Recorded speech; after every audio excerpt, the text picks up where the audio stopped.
Querido Deus, muito obrigada por esse dia, pela semana que tivemos, por mais um sábado em que podemos descansar e também aproveitamos para entender um pouco mais sobre acontecimentos que nos ajudam a entender o nosso tempo. Eu peço que tenhamos um estudo proveitoso e que seja útil nas nossas vidas. No nome do Senhor Jesus, eu oro e agradeço. Amém. É,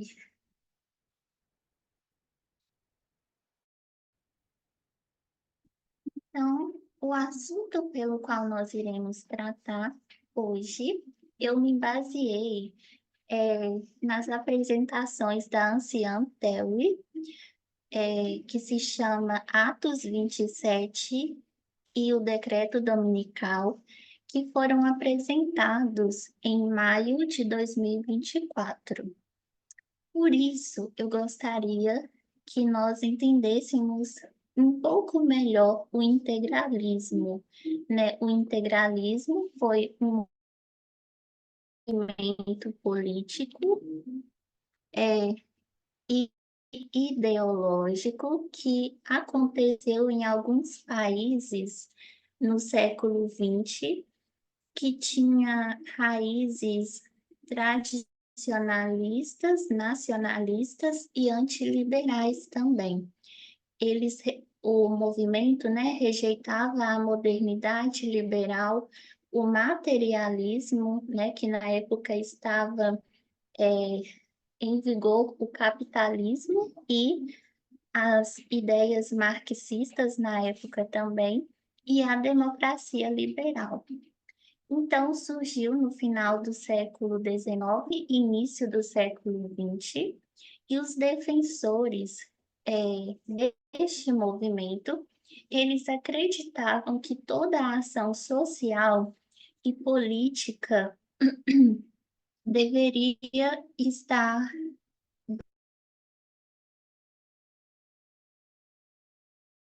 baseada na fé católica e Estado. Desculpa.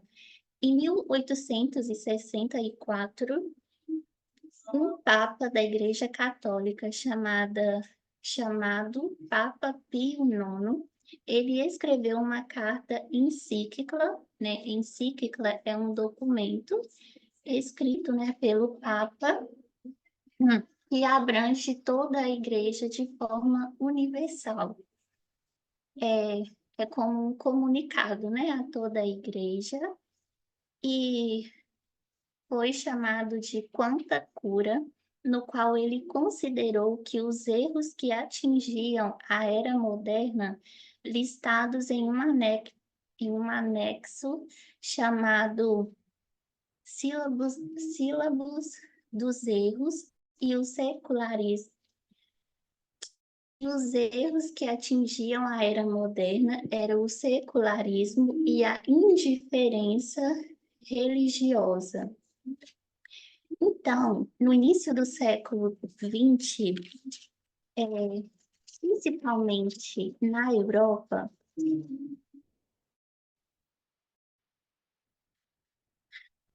eu gostaria que tentássemos recriar esse cenário para que entendêssemos também um pouco do contexto histórico da época, porque isso nos ajuda a entender melhor sobre isso, né? Então, nós temos nesse período, no início do século XX, nós temos a Primeira Guerra Mundial, a secularização da sociedade, a crise da democracia liberal também. Então, vamos falar um pouquinho sobre a religião e a secularização da sociedade. O integralismo, ele via a religião, né, principalmente a católica apostólica romana, como o fundamento moral e cultural da nação, além de uma fé individual. Mas era uma visão de mundo onde o espiritual regula, né, o político e a sociedade. E a modernidade, que foi um período histórico e cultural que se caracterizou pelo valor da razão, da ciência, né, e dos termos técnicos, que contribuiu para o processo de industrialização, urbanização, secularização, racionalização, e isso ocasionou nas transformações das instituições políticas e econômicas. Então, os integralistas, eles viam esses acontecimentos e acreditavam que a modernidade trouxe decadência moral quando o sistema comunista, né, ele aboliu Deus e a religião e promoveu um Estado ateísta. O liberalismo exaltou o indivíduo e enfraqueceu a autoridade, e também um pouco sobre o iluminismo, que vocês devem conhecer. O iluminismo foi um movimento intelectual e filosófico que surgiu no século XVIII e defendiam ideias progressistas para a época em que eles viviam, porque eles defendiam que a razão era a principal ferramenta para se entender o mundo e que a religião não era suficiente. Eles eram contra o poder absoluto dos reis e eles defendiam a separação de poderes e a participação popular na política. Eles também defendiam a valorização dos direitos individuais, como a liberdade de pensamentos, de expressão e de religião. Eles acreditavam que o progresso da humanidade era possível através da ciência, da educação e da reforma social. Eles também defendiam a tolerância religiosa e a pluralidade de opiniões, reconhecendo a importância de diferentes perspectivas. E os principais pensadores do iluminismo, nós temos o John Locke, Adam Smith, o Montesquieu, Voltaire e o Rousseau. Então, isso trouxe a separação da fé e da política, né? Essa separação da igreja e do Estado, algo que os integralistas acreditavam que era errado, porque não poderia se ter um Estado forte e integral como eles queriam, se não houvesse a religião, Deus, né, no centro de todas as ações que existem em uma sociedade. Então, a igreja, ela teria influência direta nas decisões do Estado, e o secularismo, que é essa forma de ver o mundo sem a influência da religião, seria combatido como um câncer moderno. O ensino religioso seria obrigatório. Eu pesquisei a etimologia da palavra integralismo, que vem de integrar. Fiz uma pesquisa rápida no dicionário e integrar significa incluir-se a um elemento num conjunto formando um todo coerente, incorporar-se. E dois, adaptar alguém ou a si mesmo a um grupo, uma coletividade, fazer sentir-se como um membro antigo ou natural dessa coletividade. Então, integrar seria isso. Nós poderíamos dizer que para ter um Estado integral como eles queriam, seria unificar toda uma nação com somente um ideal, e seria o ideal cristão? O que vocês acham?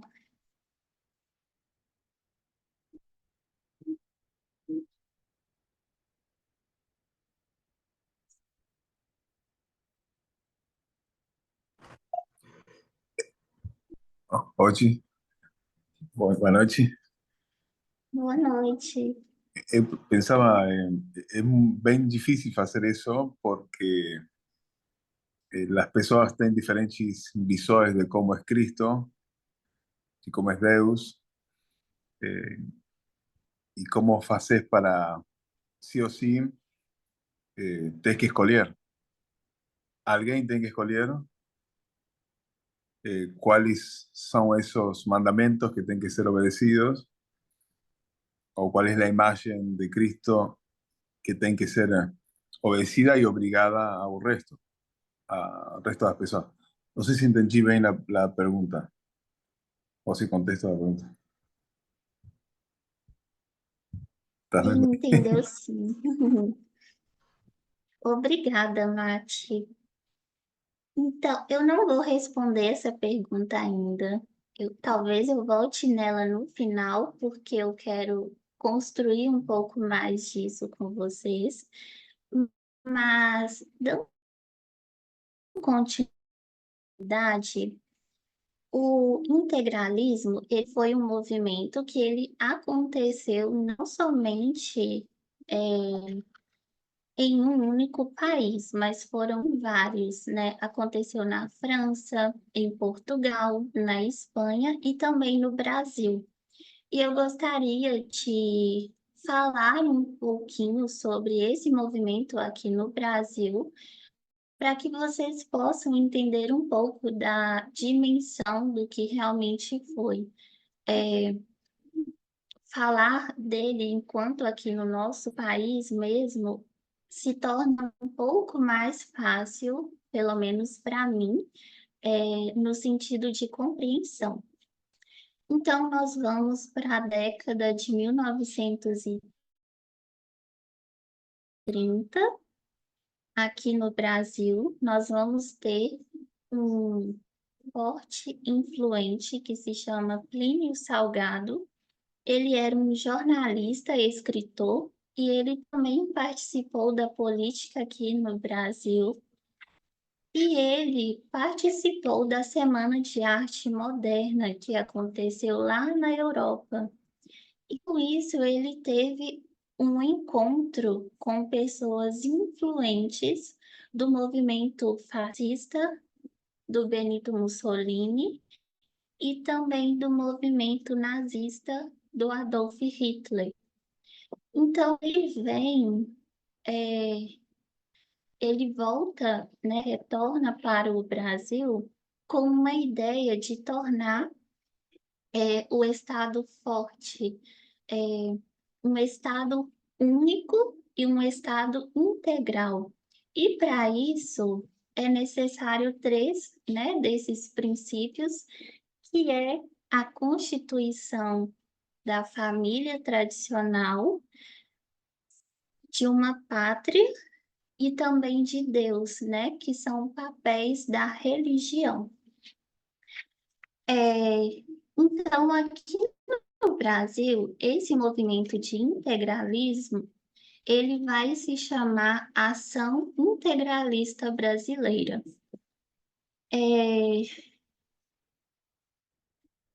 Aqui, né, no Brasil, esse movimento, eles tinham, entre aspas, um estilo de vida próprio, no sentido de que eles tinham uniformes.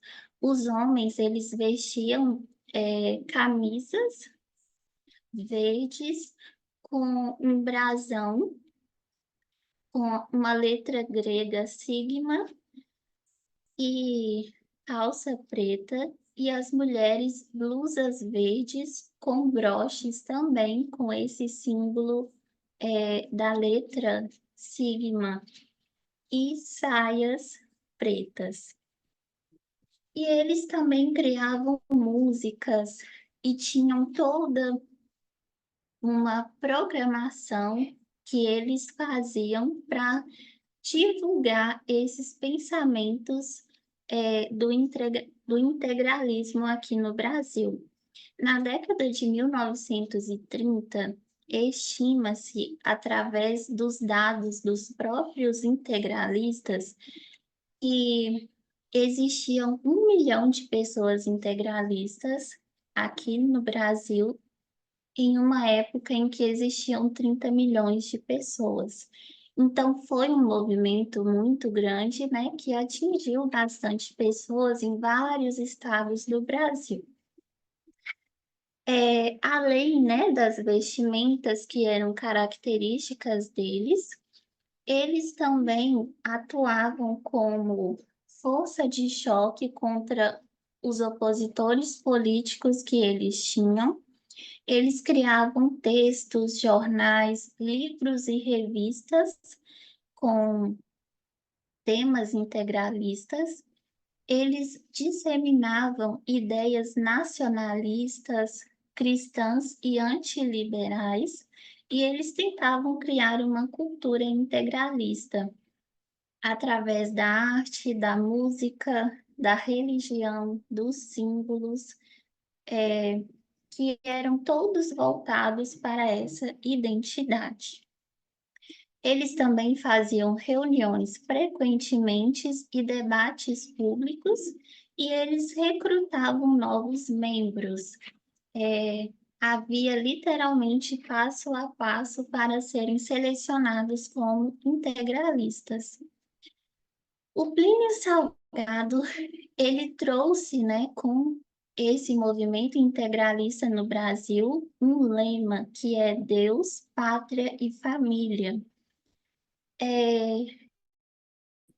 Se vocês recordarem um pouco dos políticos que fizeram parte da história do país recentemente, vocês podem se lembrar que não é algo novo esse lema, ele foi usado recentemente por um candidato, né, político Bolsonaro, e vem desse lema integralista, que era Deus, né, acima de tudo, e a pátria e a família abaixo, mas que são regidas por esse Deus.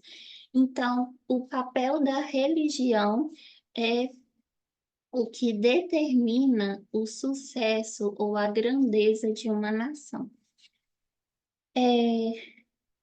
Então, o Plínio Salgado, ele escreveu vários livros, existem vários documentos sobre esse movimento aqui no Brasil, e também até hoje existe um site na internet sobre a ação integralista brasileira, onde é compartilhado documentos, opiniões ou o posicionamento deles acerca de alguns acontecimentos na sociedade, sempre segundo esse lema de Deus, pátria e família. Então, existe algo nesse movimento que é a busca pela centralização de poder. O poder, ele está nas mãos de somente um grupo existente no mundo e todas as outras pessoas terem, né, que se adequar a esse movimento, que também são parecidos com ideais de outros movimentos que já existiram no mundo, como eu citei anteriormente, como o nazismo, o fascismo, no qual nós já sabemos a história. E como isso é ruim quando pensamos em direitos humanos, nos direitos das pessoas. Hoje, em 2025, não existe um movimento ou uma ideologia que seja com este mesmo nome ou que seja tão atuante como o integralismo era nesse período do século XX, mas a voz dessas ideologias, a forma como eles falaram, ainda ecoam, ainda hoje. E vamos falar um pouco sobre uma figura pública, influente e política dos Estados Unidos. Eu gostaria de citar o vice-presidente dos Estados Unidos, o Vance. Todos vocês sabem quem é ele?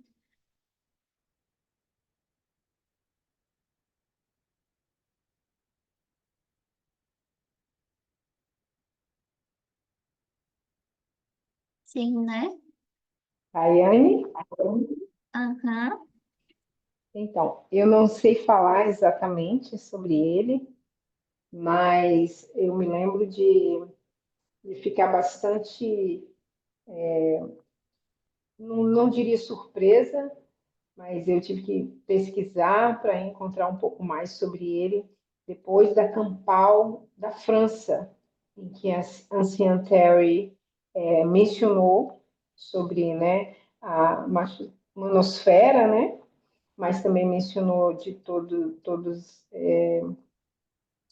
homens influentes na campanha de Trump, e falou também para ficarmos atentos, né, ao vice.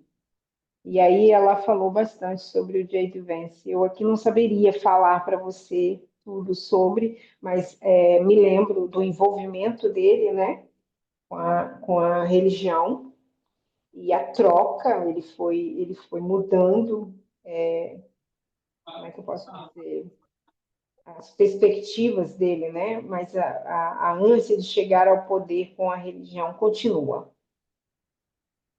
Uhum.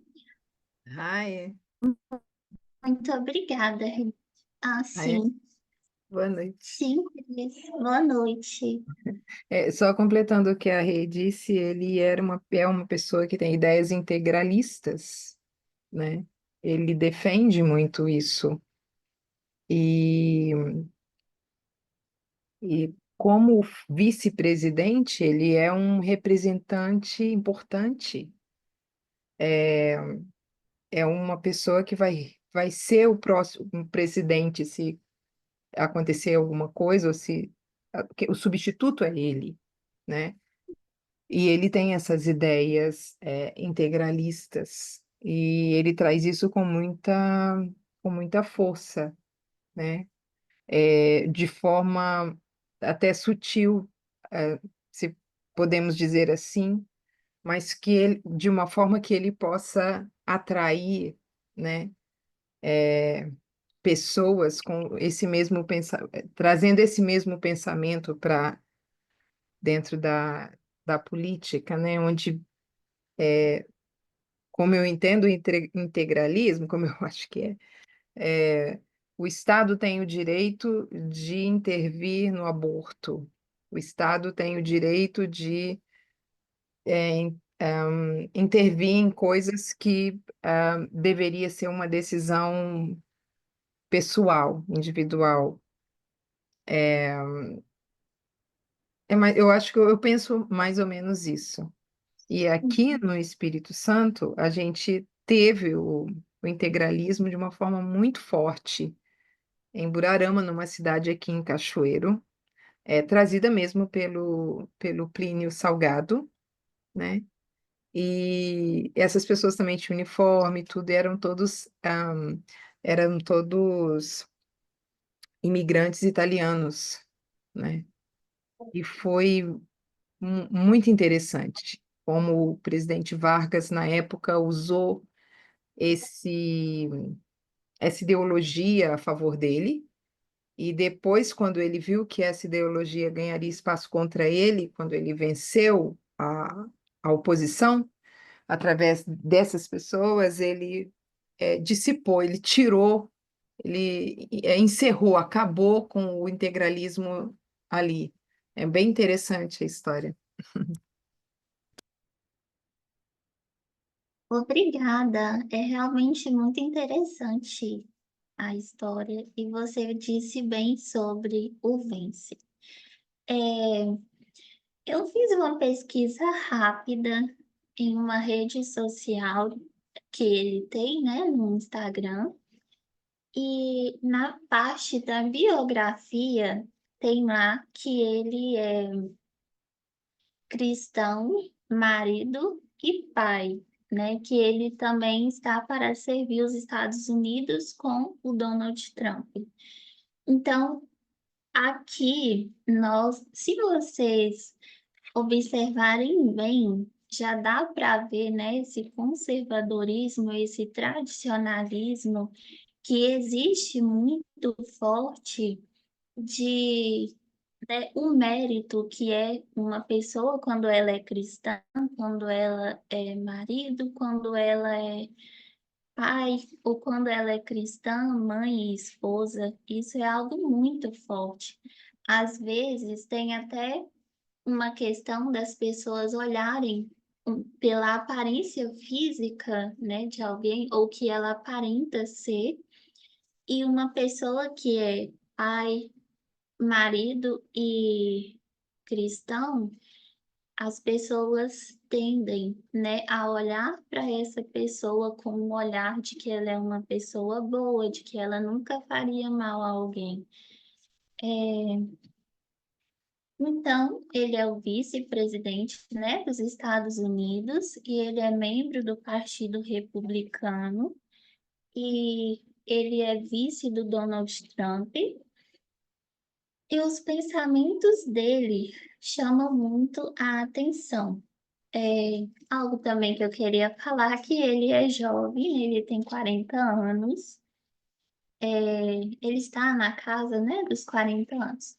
Então, os pensamentos dele são muito conservadores, baseados, né, nesse conservadorismo cristão. E eu coloquei algumas coisas que eu estive observando, que ele também, né, fez alguns discursos em cima do populismo do Trump e ele faz críticas ao processo de globalização, à decadência dos Estados Unidos. Ele tem um livro, né, onde ele fala um pouco sobre as ruínas dos Estados Unidos e dá-se a entender que os Estados Unidos estão uma ruína ou os Estados Unidos está cada vez mais em decadência ou caindo porque não tem o papel da religião como deveria estar. É, Ele apoia também a intervenção do Estado em defesa da família e da cultura tradicional. Ele tem um forte discurso religioso na visão de mundo, né, que ele tem, vê o cristianismo como essencial para a civilização e a família, e ele também vê a classe progressista, né, das pessoas hoje em dia como inimiga da família tradicional e da classe trabalhadora americana. Ele defende a ideia de uma América enraizada nos valores fundadores, e esses valores fundadores seriam o cristianismo, o trabalho e a família. Ele critica a multiculturalidade e a imigração descontrolada. Não dá para citar, né, todos os discursos que ele faz ou todas as citações dos livros dele, porque seria um material muito extenso, mas vocês que conhecem um pouco, né, sobre ele, podem é, dizer que tudo isso aqui ele realmente faz, ele tem esses posicionamentos. Matias, você disse que sim, que você conhece ele. Ele tem esses posicionamentos? Eu acho que sim. Eu sei que ele mudou de religião há não muito tempo. Ele fez católico há pouco y se ve bastante radical en sus ideas y también en cómo él ha actuado eh, cuando fue a Europa y faló, cuando estuvo frente a un presidente de Ucrania. Él es bien radical y no tiene ningún problema en falar y actuar con poder, digamos, mostrar isso. Así que eu concordo com tudo que você falou. Certo, obrigada. Então, eu gostaria de tentar fazer um ponto agora, que é quando nós já sabemos que, né, a igreja já teve o poder junto com o Estado, andavam juntos, foi por um período muito longo e isso não deu certo.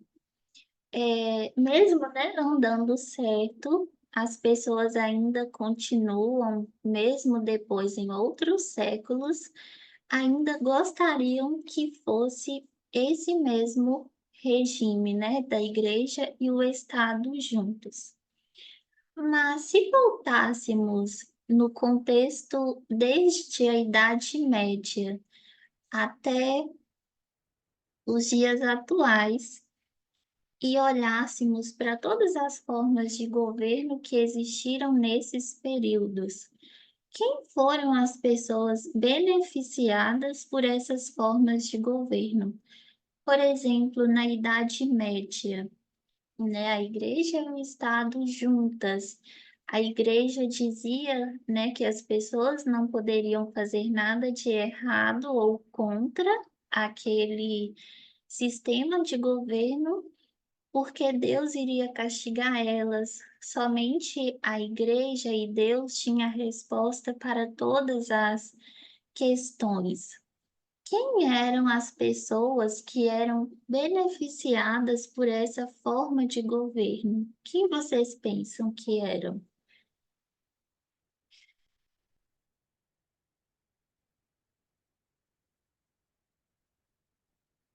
Gisele, você poderia dizer?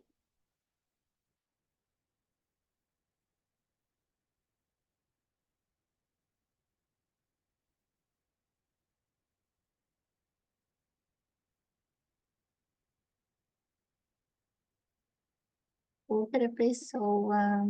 Alguém?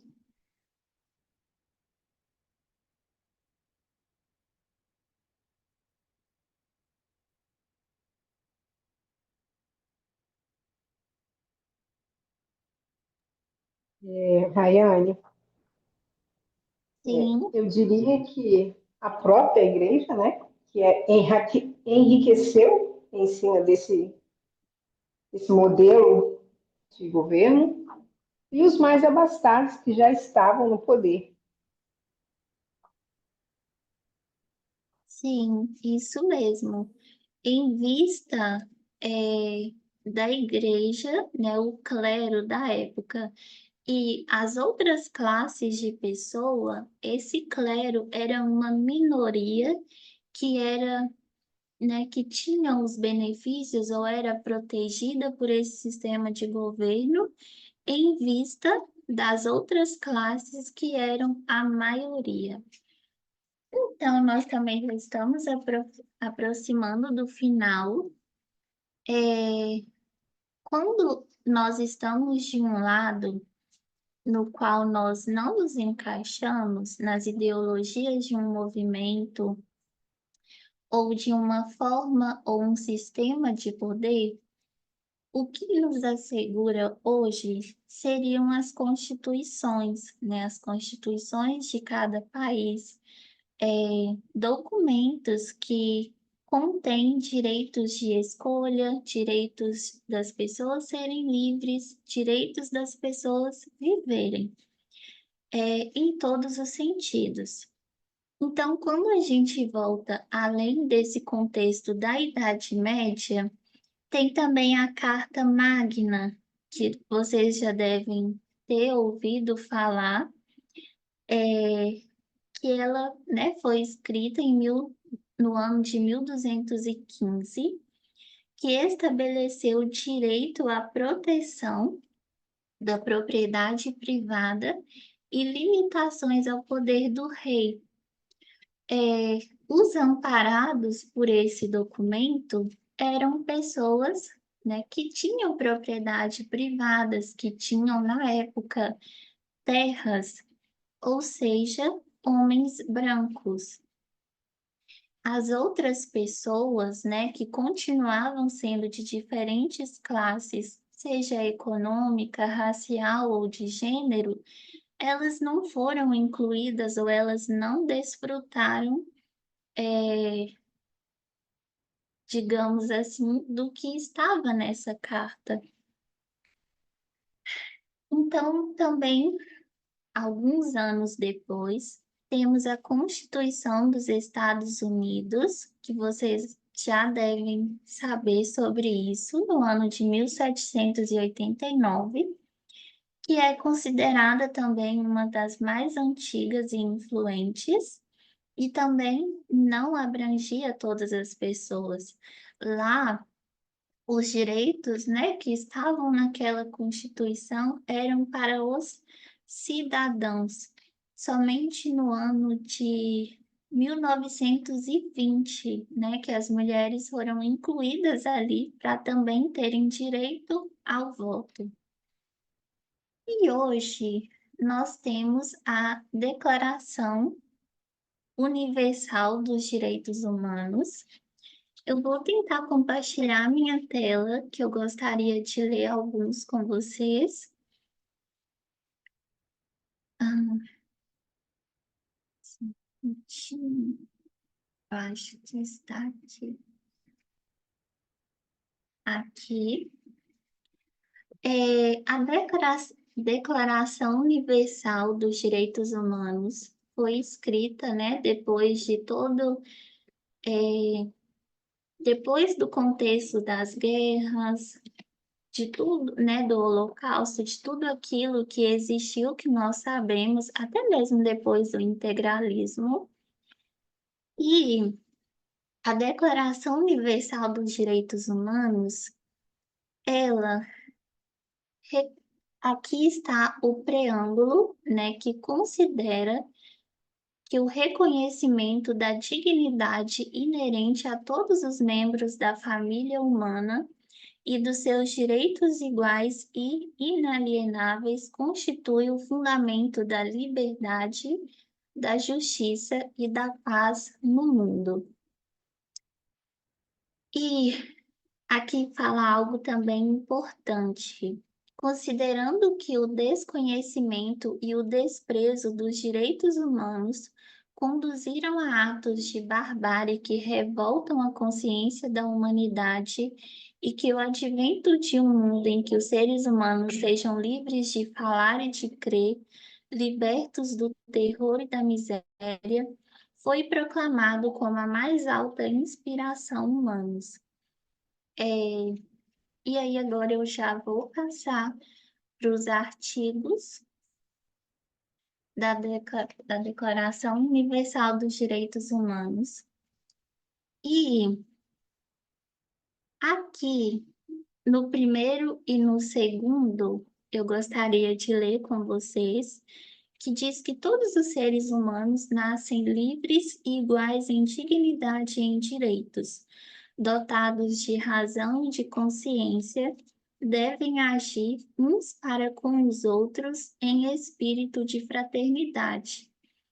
Todos os seres humanos podem invocar os direitos e as liberdades proclamados na presente declaração, sem distinção alguma, nomeadamente de raça, de cor, de sexo, de língua, de religião, de opinião política ou outra, de origem nacional ou social, de fortuna, de nascimento ou de qualquer situação. Além disso, não será feita nenhuma distinção fundada no estatuto político, jurídico ou internacional do país ou do território da naturalidade da pessoa, seja esse país ou território independente sob tutela, autônomo ou sujeito a alguma limitação de soberania. É, quando, quando nós estamos no ano de 2025 do século 21, onde todos esses movimentos, né, eram, que foram considerados barbáries, que feriram os direitos humanos, já passaram. E hoje nós temos pessoas que têm influência, que têm o poder, né, de criar ou de mudar as leis, ou tem, né, também essa influência perante muitas pessoas. Eles se apresentam ou apresentam seus discursos, suas opiniões, suas visões de mundos com base em argumentos que só de ler um ou dois desses artigos já está claro que ferem os direitos humanos. Por que essas pessoas são tão apoiadas? É uma pergunta para vocês e eu gostaria se alguém pudesse responder, por favor.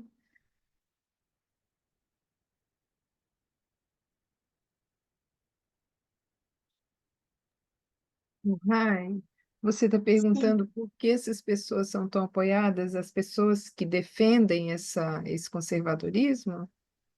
isso, Hum, eu acho que tem muito aspecto religioso, por ter religião no meio, né? As pessoas acham que com o governo, com Deus junto, é muita ignorância, né? Muita sentimento de que, veja bem, o Trump ele não tem nada de religioso. Bolsonaro não tinha nada de religioso, se batizou, inclusive, né? Mas as pessoas creem nisso. Eu acho que esse é um fator forte. isso mesmo, muito forte. A religião, ela tem um papel muito importante na sociedade, né? Principalmente hoje também na nossa, predominantemente aqui no Brasil, também nos Estados Unidos, o cristianismo é a religião predominante. É um ponto também que me chama a atenção e que eu gostaria de dizer é que por mais, né, que a religião predominante seja, né, o cristianismo, o Estado ele é considerado laico. Mas mesmo ele sendo considerado laico, quando existem questões, né, de aborto, de vida, né, tudo que envolve isso, sempre há a imposição da religião. E por que acontece isso? Porque as pessoas, né, que estão ocupando os lugares no poder legislativo, executivo e judiciário são pessoas que têm posicionamentos assim também, né, que a religião está deveria estar acima, né? Ou a religião, ela que deve reger uma decisão a ser tomada. Então, por último, nós podemos observar, principalmente agora no governo dos Estados Unidos, que pessoas que ocupam cargos de influência e determinantes mas que são uma minoria, né, que é uma minoria branca, privilegiada socialmente e economicamente, que querem omitir e avalar o poder governamental e político de uma sociedade muito mais diversificada, multicultural e multirracial também, porque nem todas as pessoas são brancas, a maioria não são. E essas esses outros grupos de pessoas, além dessa minoria branca, representam a maioria, mas que muitas vezes essa minoria que detém, né, o poder, a influência, eles querem colocar suas próprias ideologias com base no conservadorismo e principalmente no sexismo. Alguém gostaria de fazer algum comentário?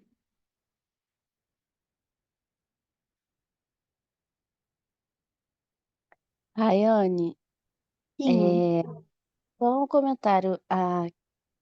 Foi falado que, acho que foi a Cris que falou agora, que as pessoas elas são religiosas, elas expressam, quer dizer, que o Bolsonaro, o Trump, eles nem mesmo são religiosos, né? Embora Bolsonaro tenha se batizado, eu acho que também a sociedade, o mundo todo, as pessoas elas têm medo do novo. E elas estão vendo uma transformação, estão vendo a diversidade tomando um certo espaço, tendo uma certa voz, né? E isso gera medo, e eles atribuem a isso, muitas vezes, problemas.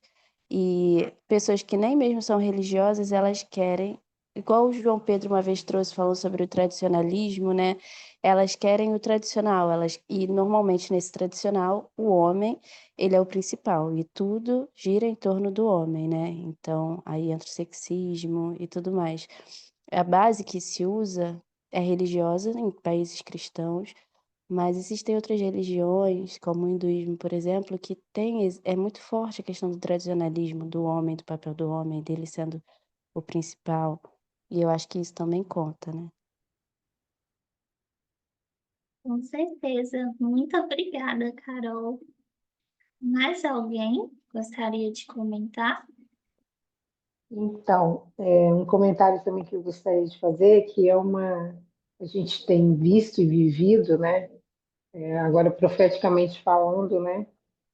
Tudo que temos experienciado, que já foi, nós estamos sendo preparados, vamos colocar desde 2018, que na verdade é o que está no interior dessas pessoas, é o que realmente elas desejam.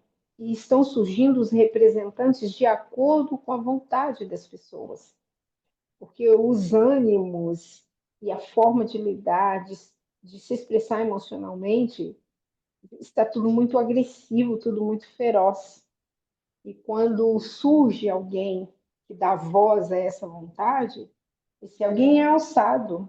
Olha, se a gente for ver como o Trump foi eleito, com a grande maioria dos votos, né? Uma vitória esmagadora, se podemos dizer assim, do Partido Republicano, nos três poderes, e eleitos. Né? Não é uma coisa forçada. Então, interiormente, as pessoas estão com esse desejo.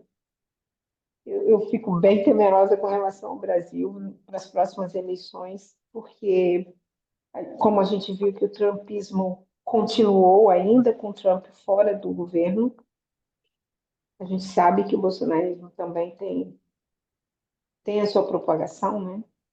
E tem os apoiadores. Mas, assim, infelizmente, é descobrir que é um desejo que as pessoas têm. Apenas surgiu alguém que atendeu a esses apelos internos que as pessoas tinham, infelizmente. E chego ao ponto de dizer, né, posso falar de mim, até bem pouco tempo eu não dava o valor que tem o ato de votar. Eu não sabia valorizar isso. Então, a partir do momento que, através do movimento, a gente foi entendendo que era necessário, que o pessoal é político, que cada voto faz uma diferença, que essas pessoas que estão lá, a gente sabia, sempre houve isso, a gente não internaliza e nem tinha respeito pela política, na verdade, né? E a democracia em si, menos ainda. Então, a gente entender que se a gente não vota, que aquele representante que está lá, ele vai falar por você e por todas as outras pessoas que votaram ou não nele. Então, se nós não nos expressarmos, se nós não votarmos, se nós não entendermos de quem a gente vai colocar lá, que como você disse, né, essas pessoas que são legisladores, né, então nós vamos ver a decadência.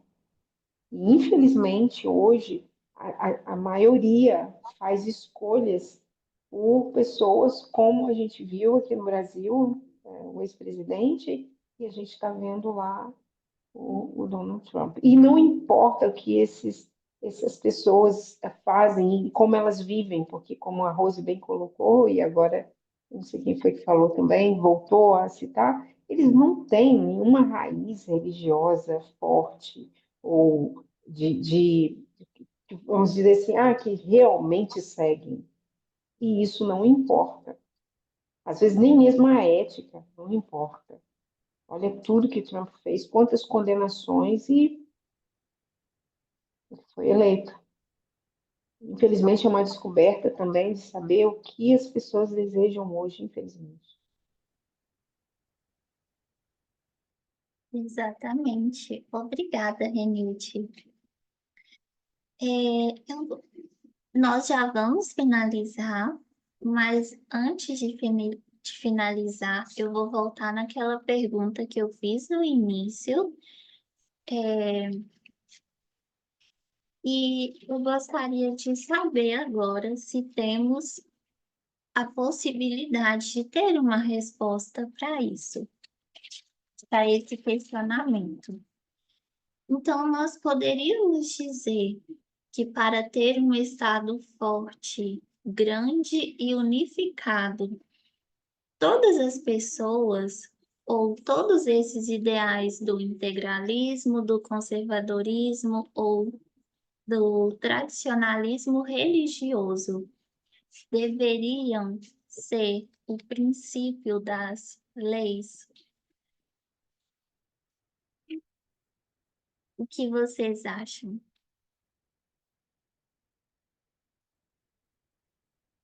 Não, a Carolina colocou que não.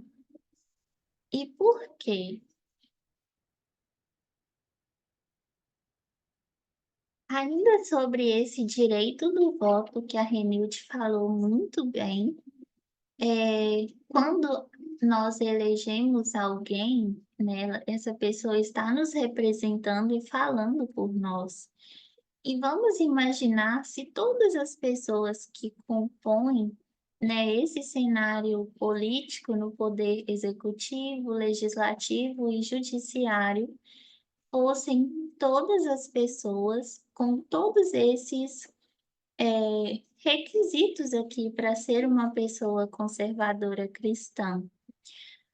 Nós, mulheres, a comunidade LGBT, né, as pessoas também que são mais desfavorecidas perante a sociedade, essas pessoas não estariam sendo representadas lá. Não estaríamos sendo representados, não teríamos alguém que falasse por nós. Logo, os direitos humanos que eu tenho, você tem, todas essas pessoas têm, não estariam garantidos para a gente. Então, era esse o propósito dessa pergunta, é que, né, primeiramente, o Estado deveria ser laico, não ter a interferência da religião, mas também não ser retirado, né, o direito de cada pessoa ter a sua liberdade religiosa e também, né, que todas as pessoas pudessem ter igualdade de direitos. Para isso, elas precisam estar sendo representadas pelas pessoas que estão ali, que, né, representam elas diante desses poderes executivo, legislativo e judiciário. Se ninguém gostaria de comentar mais nada, vamos terminar com uma oração?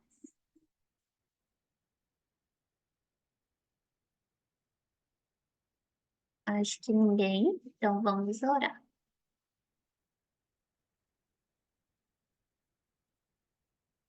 Querido Deus, muito obrigada por essa oportunidade que temos aqui de entender um pouco sobre um acontecimento do século passado, mas que ainda está refletido no nosso tempo presente, que nos ajuda a entender um pouco mais sobre o caminhar da nossa história.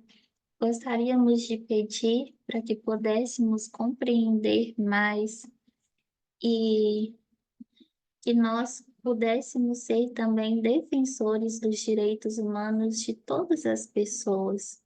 Eu quero pedir também para que nós possamos ter um bom sábado, um bom descanso, e estejamos também nos estudos da Renil de amanhã, esteja com a nossa família, com os nossos companheiros e companheiras também de fé que não estão aqui hoje, que o Senhor possa estar com cada um. No nome do Senhor Jesus, nós oramos e agradecemos. Amém.